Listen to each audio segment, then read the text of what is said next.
Hello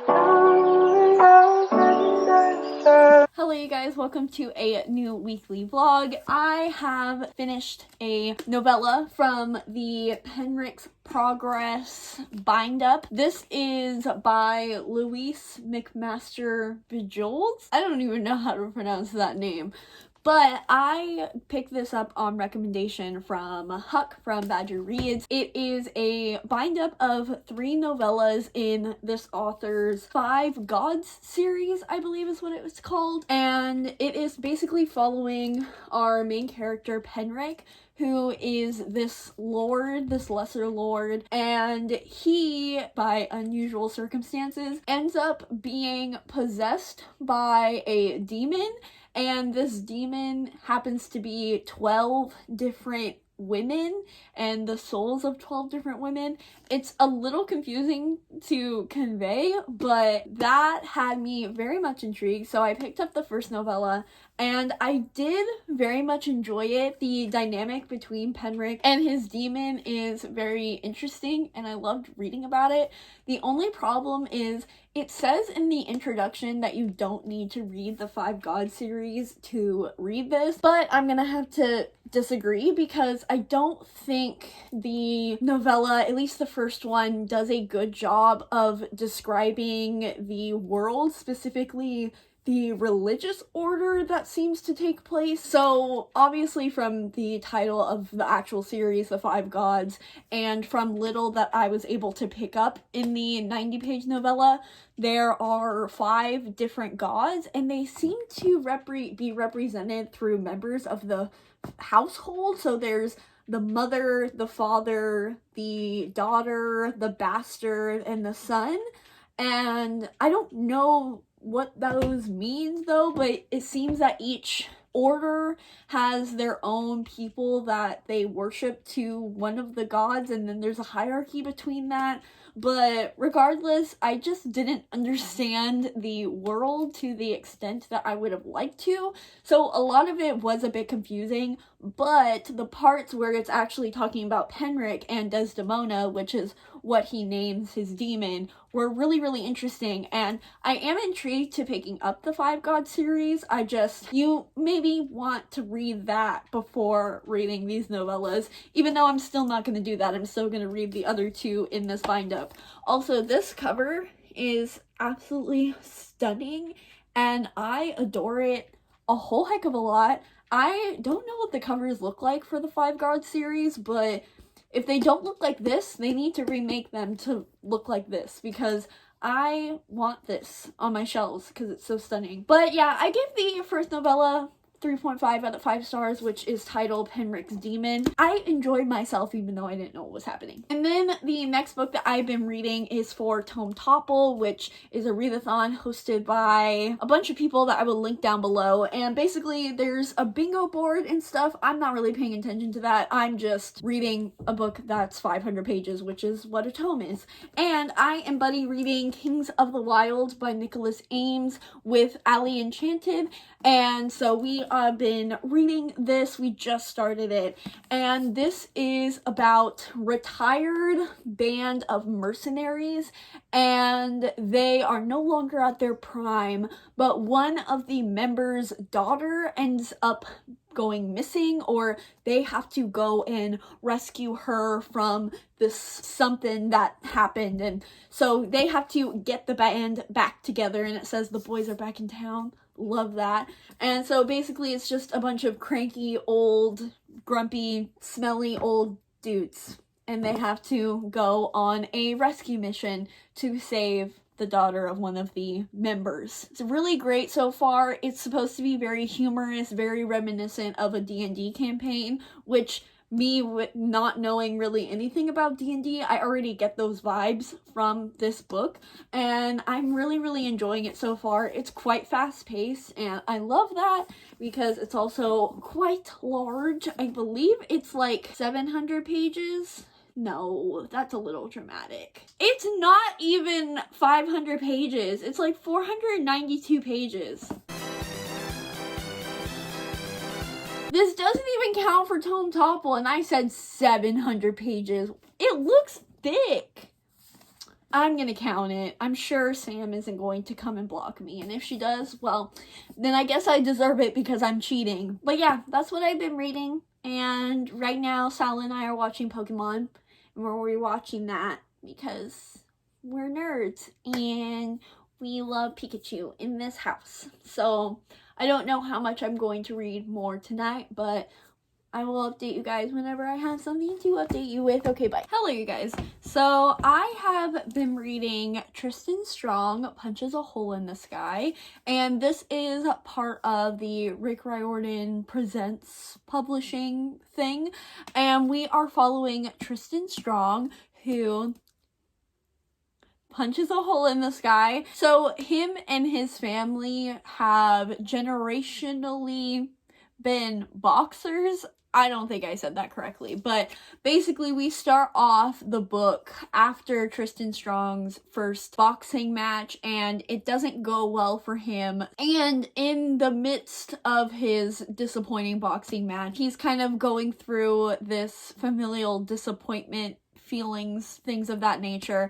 as well as his best friend has recently passed. So he's got a lot on his plate right now, and in an effort to kind of clear his head or lighten the load, his parents have decided that he is going to go and stay with his grandparents in Alabama. Something happens and he ends up creating a portal to an alternate dimension called Alki, and here is where all of the stories and folk tales that he has heard growing up have personified themselves. So they are like a parallel dimension to our world where all of the stories that we create end up going over there. And so it's like that.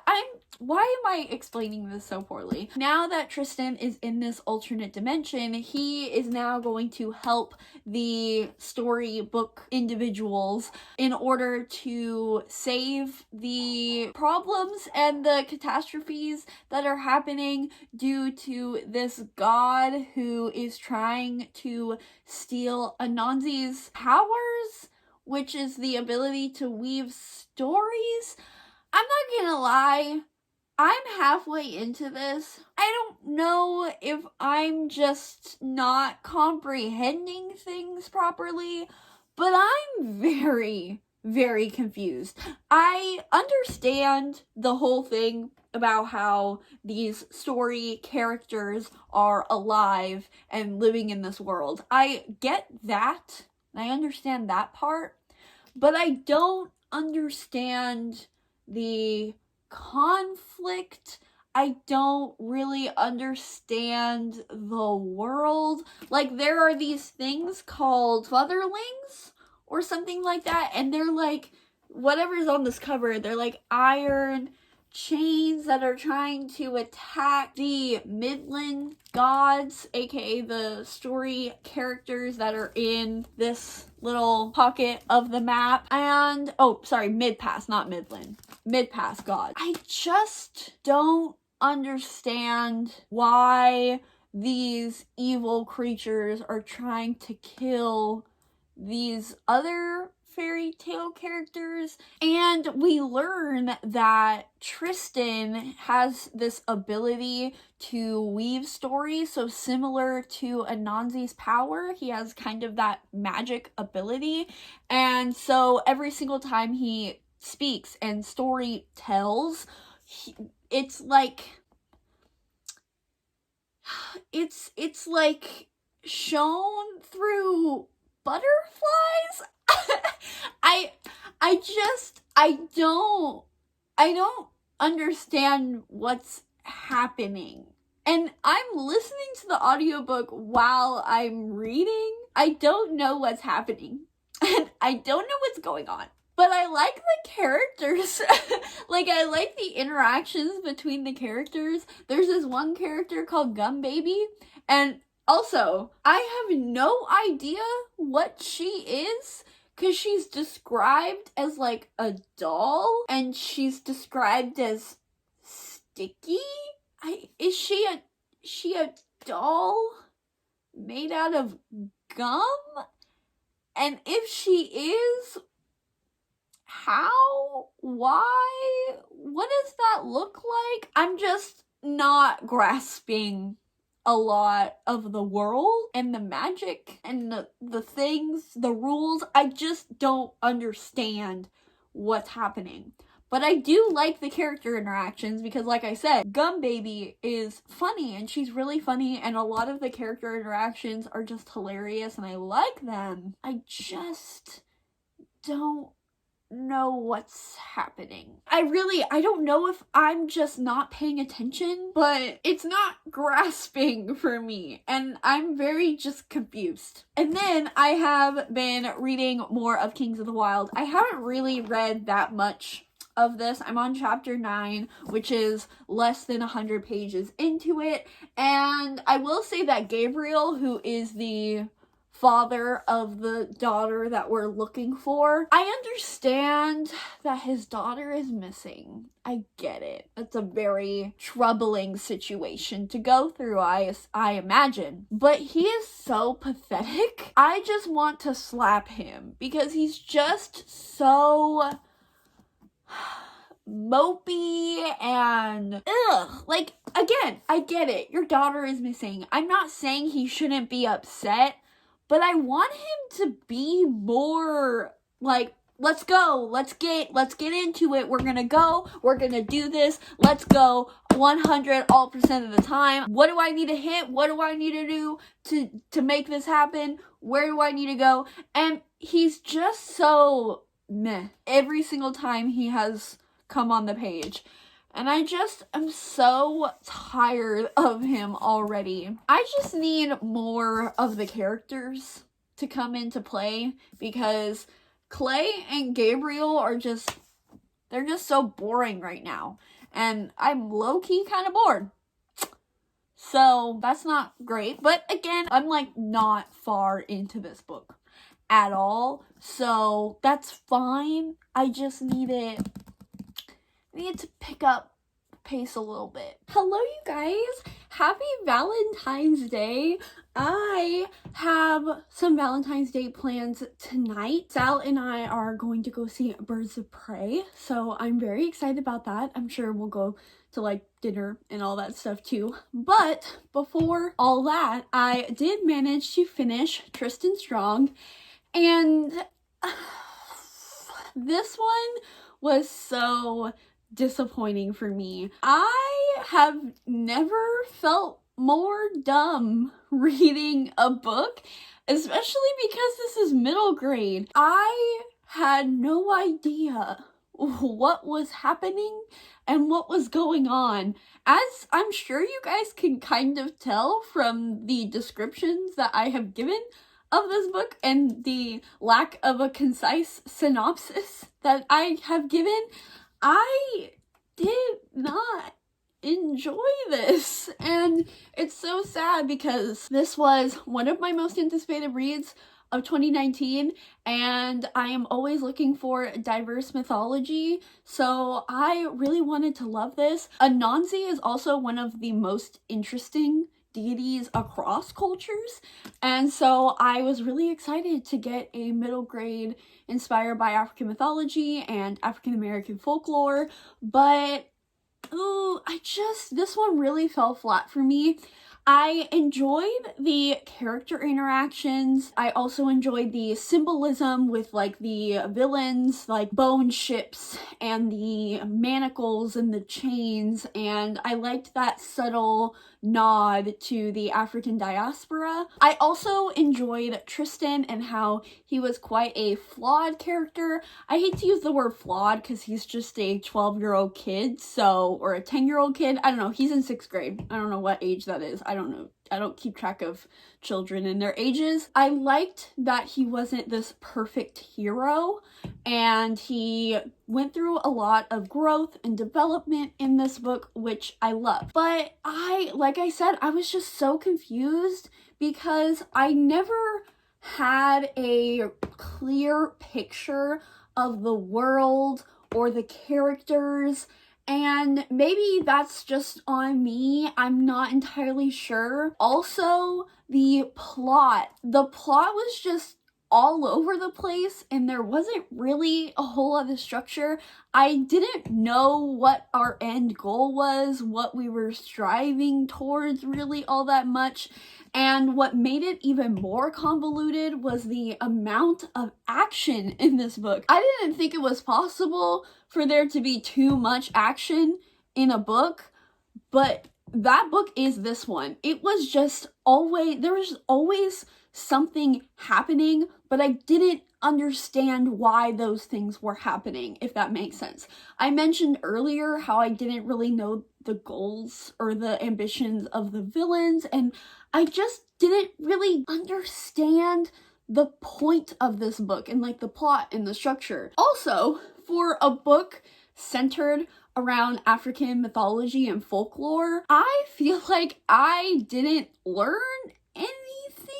I just don't think the legends and the characters were really explained as well as I wanted them to. I think it would have been a lot better if maybe we got journal excerpts from Eddie's journal, which is Tristan's best friend who passed away. I wish we kind of got maybe those. Actually, I feel like that would have made this book so much better if we were just actually told the myths, because I feel like we didn't really get enough of that and I just missed it completely. So this just really fell flat for me. I gave it a 3-star on Goodreads, but my actual rating is definitely more of a 2.5, but I didn't want to give it a 2-star just because I do think books like these are important. But yeah, this just didn't work out for me. And I'm really sad about it. Yeah, that's all I have to update you guys on. I hope you guys are having a fantastic Valentine's Day, whether that be with a partner or catching up on some self-love and self-care.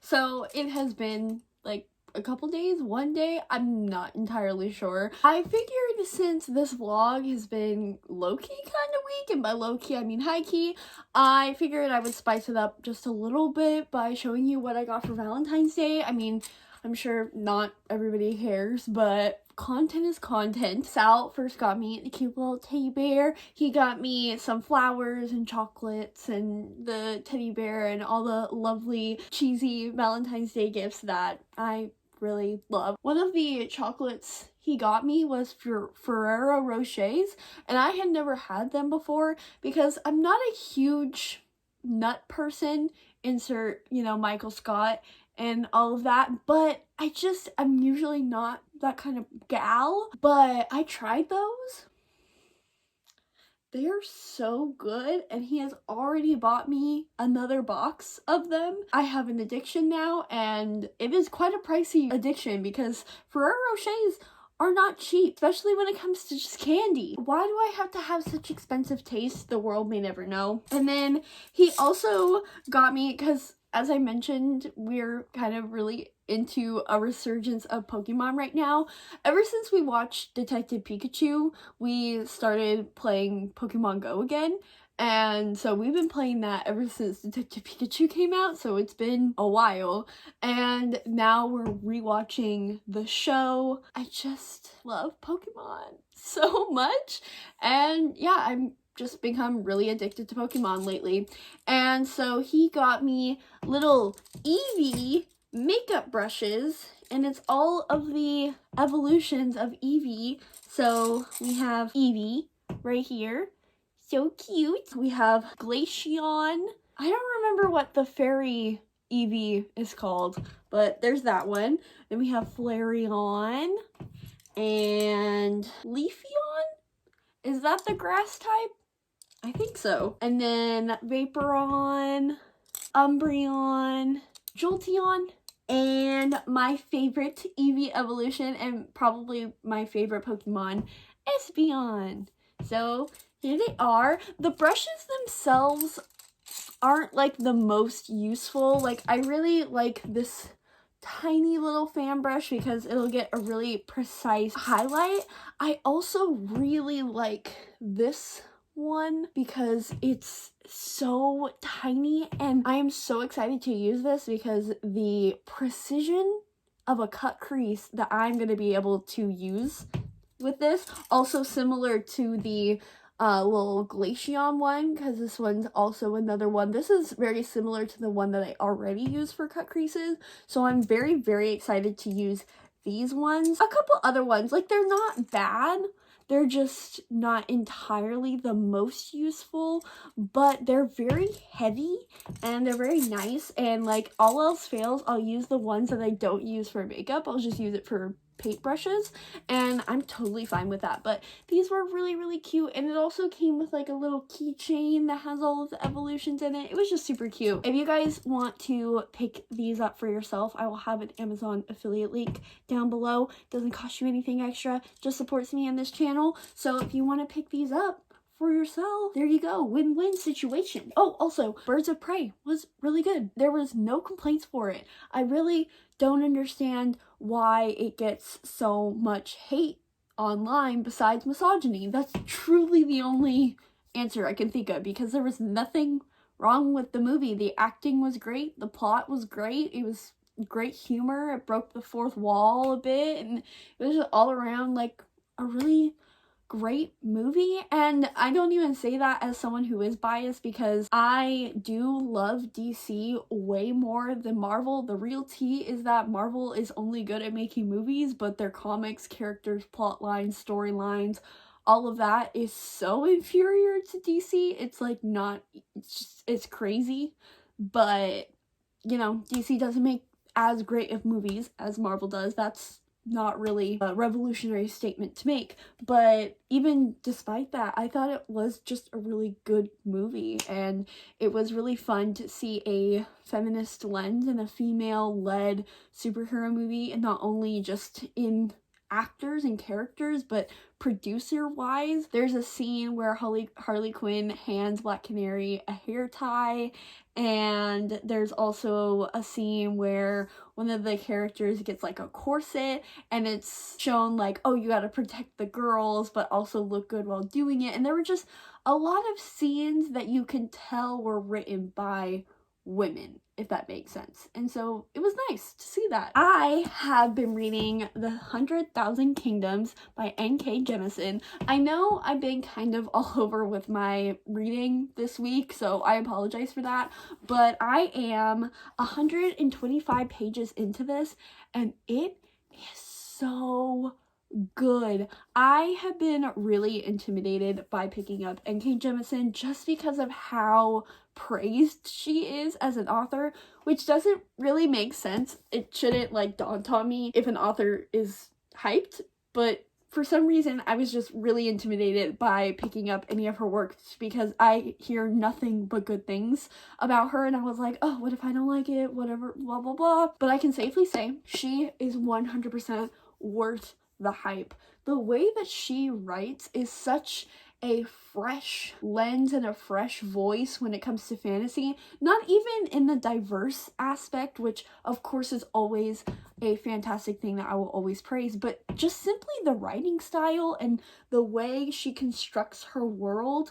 I read a Guardian article on A.K. Jemisin that was written when this book came out. I think it was like in 2015. I'm gonna link down the article down below because I think it really encapsulates what she is doing with the fantasy genre. This book, this is her debut novel. We are following the heir to this kingdom. It's this palace in the sky, and it's one of those scenarios where the king isn't really the king that rules everything. He just is there, but he really does have total control over everything. You get what I mean. Our main character, gets summoned to the palace, and the king is her grandfather, and he basically tells her that she is now his heir to the kingdom. However, there are two other heirs that are her cousins, and all of them obviously have to fight because there can only be one ruler and there can only be one heir. And of course, our main character is seen as an underdog because she was not raised at the palace. She had come from the poor region of her father's land, and her mother actually revoked her crown. So her reputation has basically been tarnished, and the grandfather has put her in this political scheme, likely because of revenge and to get back at her dead mother for leaving him. Talk about abandonment issues. Our main character is in a very vulnerable position in this chaotic political game, atmosphere, whatever. So she, in an effort to kind of even the scales, she aligns herself with the gods who have been enslaved by the king and her people for generations. Her people, the Amories, I think that's how you say it, they have enslaved the gods in an effort to gain power, and they basically use them as slaves actions, and they use them as weapons and all of that stuff. There is one god in here. He's the god of night. He's one of the big three. There's the god of light, god of night, and then there's the goddess of dawn and like balance and in between. And the god of night, let's just say that he puts the Darkling to shame. I love him. There was just a scene with him and the main character in the bedroom, and like nothing happened, but like the tension was crisp, and I enjoyed reading it immensely. So the politics are good, the world building is fantastic, the way in which it's written is very storytelling based. So the main character, it's written in first person, so she's telling us the story as if we were sitting down with her. So there are points where she kind of, breaks the third wall? Is that kind of the proper terminology, where she'll kind of talk to the reader sometimes, and I really, really like that. I find that that's always a fun little taste that fantasy authors sometimes do, and just authors in general. I kind of like when they break the third wall, fourth wall. I don't know what the proper walls are, but yeah, I'm really, really enjoying this. The writing is incredible. It's an incredibly fleshed out world. I really like the dynamics that are happening in here and overall discussions that are being had. I'm enjoying this immensely, and it's really, really easy to get into as well. So if you are a beginner to adult high fantasy, definitely would recommend this because it's very digestible. I'm really, really, really liking this, so I'm just thrilled. Other than that, that is going to do it for this vlog. I'm sorry it was kind of short and not really a whole lot of content, but I did manage to finish a book, even though it wasn't my favorite. But I did finish Tristan Strong Punches a Hole in the Sky by Kawambi Mabalia, and I gave this a 2.5 out of 5 stars. Also forgot to mention that I did finish the first novella in Penric's Progress, which was Penric's Demon, and I gave that 3.5 out of 5 stars. Anyways, that is going to do it for this vlog. I hope you guys enjoyed, and if you didn't, there's always next week. Bye!